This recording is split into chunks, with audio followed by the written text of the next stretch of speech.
Welcome to a deep dive, into the world of Abraham. Oh, yeah. We've got some fascinating sources to guide us today. Okay, cool. Genesis 12 through 25. Wow. Some spark notes for some, added context. Oh, nice. And even some personal reflections from people who've wrestled with this part of the Bible. Interesting. What can we learn from Abraham's journey about faith, Right. obedience, and God's promises? Yeah, it's a story that continues to resonate, thousands of years later. Yeah. Full of twists and turns. For sure. And some rather surprising details about how covenants worked back then.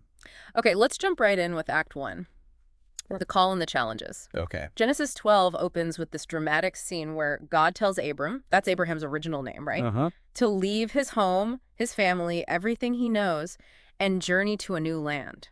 Wow. God promises him land, descendants, blessings, the works. It's a radical call, Yeah. to step out in faith Right.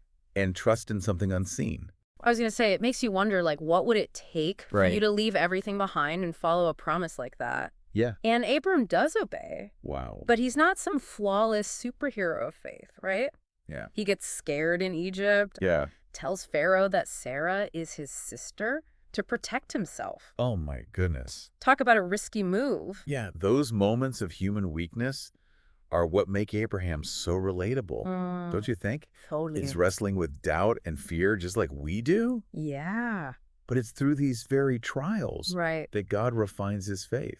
And speaking of trials, Abram and Lot eventually have to separate Oh, okay. because the land just can't support both their growing families. Interesting. And here we see this contrast between faith and sight. Okay.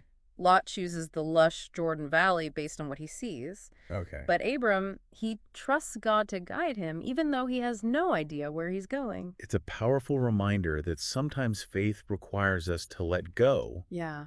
of what seems logical Uh-huh. or secure Yeah. and simply trust in God's direction. It's like taking that leap of faith even when you can't see the net below. Exactly. And it's not like Abram doesn't struggle with doubt. Right. He even asks God, how am I to know that I shall possess it? Yeah. He wants some reassurance. And God provides it in a truly remarkable way, He does. making a covenant with Abram in Genesis 15. SparkNotes calls this one of the most important chapters in Genesis. Yeah, I mean, it's huge. Okay, let's unpack this. Why is this covenant so significant? Okay. It's not just a casual promise, is it? Not at all. It's a binding agreement sealed with a ritual involving animal sacrifices. Okay.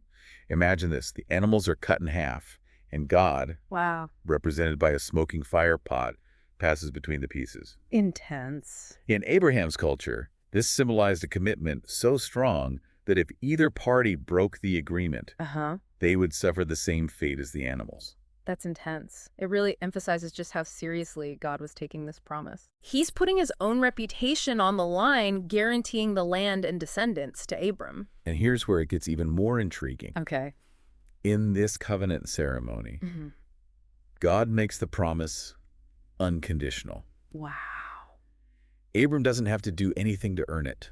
That's huge. God is committed, even if Abram messes up, which, let's be honest, Yeah. he does quite a bit. Yeah, he does. Yeah. It's a powerful example of God's grace, isn't it? It is, This unwavering faithfulness, even when we, the human partners, are fallible. for sure. But there's another intriguing character who pops up in this first act. Okay. Melchizedek. Melchizedek. Who is this mysterious king priest Yeah. who blesses Abram and receives a tithe from him. He appears seemingly out of nowhere, Right. and his story is shrouded in mystery. Yeah. Some scholars believe he represents a priestly lineage Okay. that predates the Levitical priesthood, emphasizing the ancient roots of worship and blessing. Right. It's a detail that adds another layer of depth For sure. to this already complex narrative. It makes you wonder how many other seemingly small details Right. are actually packed with meaning. Yeah. Okay, before we move on to Act 2, let's pause and consider this. Yeah. What stands out to you about God's call to Abram and this unconditional covenant? What it strikes me as the radical nature of faith. Mm-hmm. It's about trusting God's promises even when they seem impossible, Right. and being willing to step out in obedience even when we don't have all the answers. Totally. Yeah. That's powerful. Mm. Act 2 takes us through some pretty intense emotional terrain. Yeah. The promise delayed, Yeah. the ultimate test, and Yeah. some, shall we say, questionable decision-making. Yeah, we pick up with this agonizing, Wait for a child, Yeah. Abraham and Sarah getting older, Uh-huh. and that promise of descendants, Right. as numerous as the stars, is starting to feel, Yeah. well, a little far-fetched. And Sarah, she's She's getting impatient, yeah. as humans tend to do. Yeah, for sure. It's fascinating how often we try to force God's hand, isn't it? Right. Thinking we know better, Mm-hmm. trying to make things happen on our own timeline. It's like, God, if you're not going to do it my way, Right. I'll just handle it myself. Exactly. But that's where things get messy. Yeah. Sarah tells Abraham to have a child with her maidservant, Hagar. Which in their culture at the time wasn't entirely unheard of, Right. but it sets in motion a whole chain of events Yeah. that highlights the consequences of trying to manipulate God's plan. And the parallels to Adam and Eve are pretty striking. Oh, yeah. Both involve listening to someone other than God Right. and trying to fulfill his plan on their own terms. Exactly. It makes you think about those moments in our own lives. Yeah. When we've tried to take shortcuts Uh-huh. or force outcomes Mhm. instead of trusting God's timing and wisdom. So Hagar gets pregnant. Right. Sarah gets jealous. Oh? There's conflict. Hagar flees. Right. It's a whirlwind of emotions. Yeah. But even in the midst of this mess, God shows up.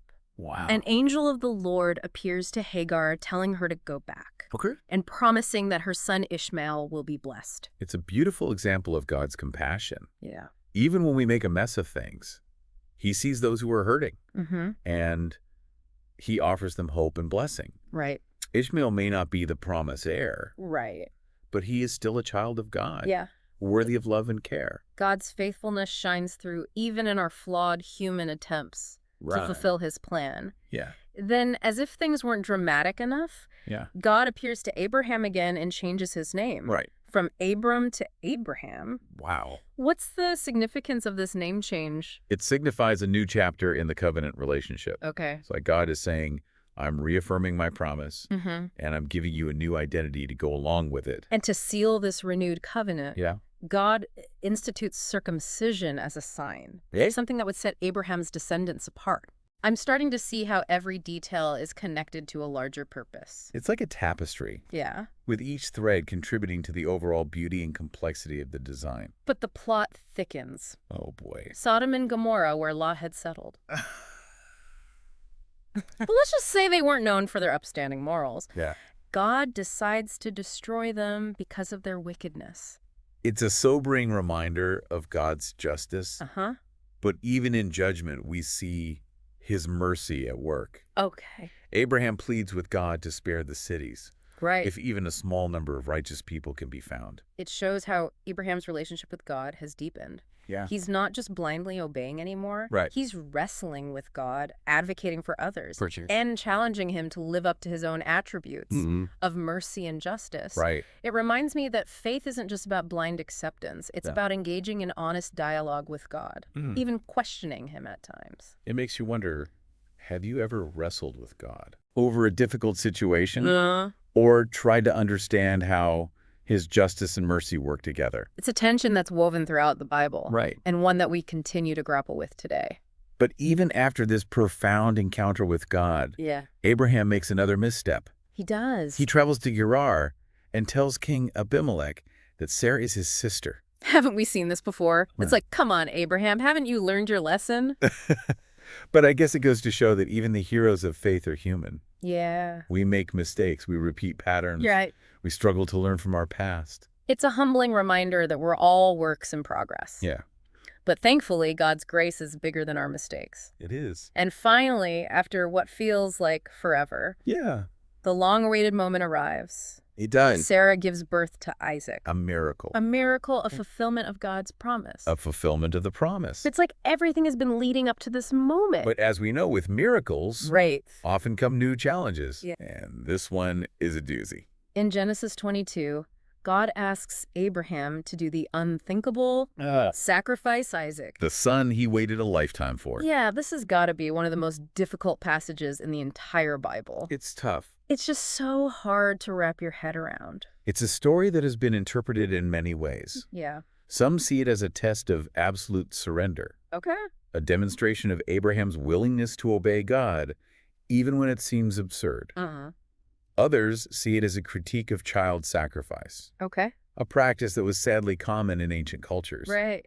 Yeah. God is using this familiar scenario Yeah. to subvert expectations Right. and demonstrate that he desires mercy, not sacrifice. It's like he's saying, I'm not a God who demands the blood of innocence. Right. I'm a God who protects, Uh-huh. who offers a better way. Right. But the emotional weight of this story is undeniable. Yeah, it is. How can we even begin to make sense of it? Perhaps the key is to look beyond the literal interpretation and consider the deeper theological truths that are being foreshadowed. The substitutionary atonement, for example. Right. Yeah.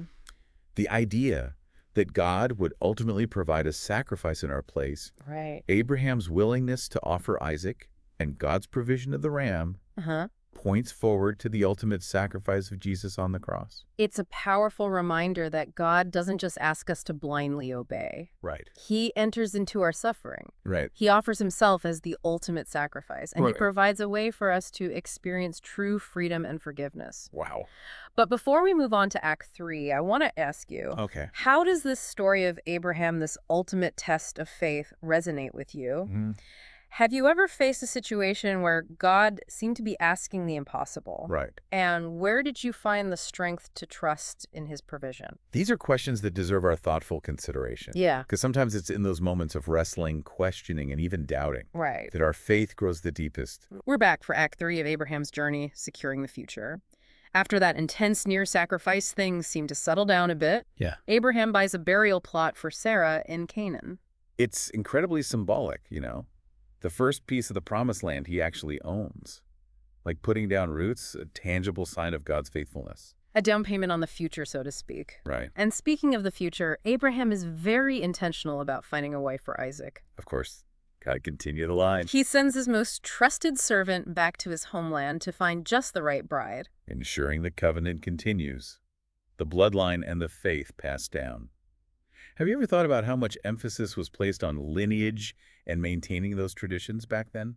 It makes you wonder about the pressure on Isaac, to marry the right person. Thankfully, the servant finds Rebecca, and the rest, as they say, is history. Yeah. But even with all this planning, life takes its course. Abraham dies at the ripe old age of 175. A reminder that even the most epic journeys have an end.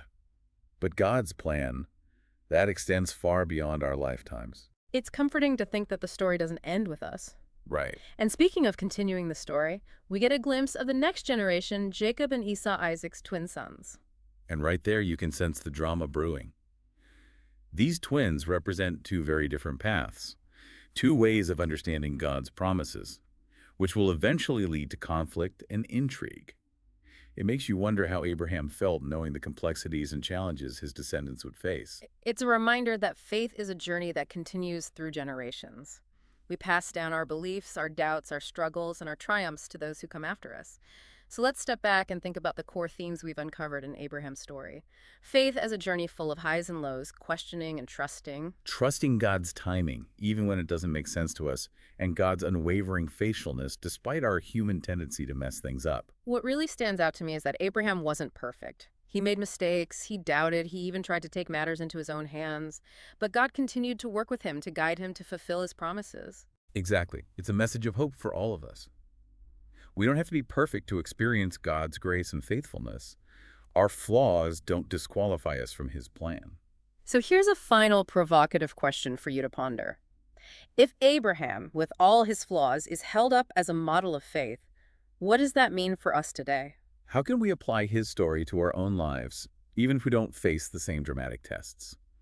What might God be calling you to step out in faith and obey, even when it feels risky or uncertain? Those are the kinds of questions that stay with you long after the deep dive is over. And that's what we love to do here on the Deep Dive. Spark your curiosity, equip you with knowledge, and leave you with something to chew on. Because the journey of understanding, just like faith, is never truly finished. So until next time, keep exploring, keep questioning, and keep diving deep.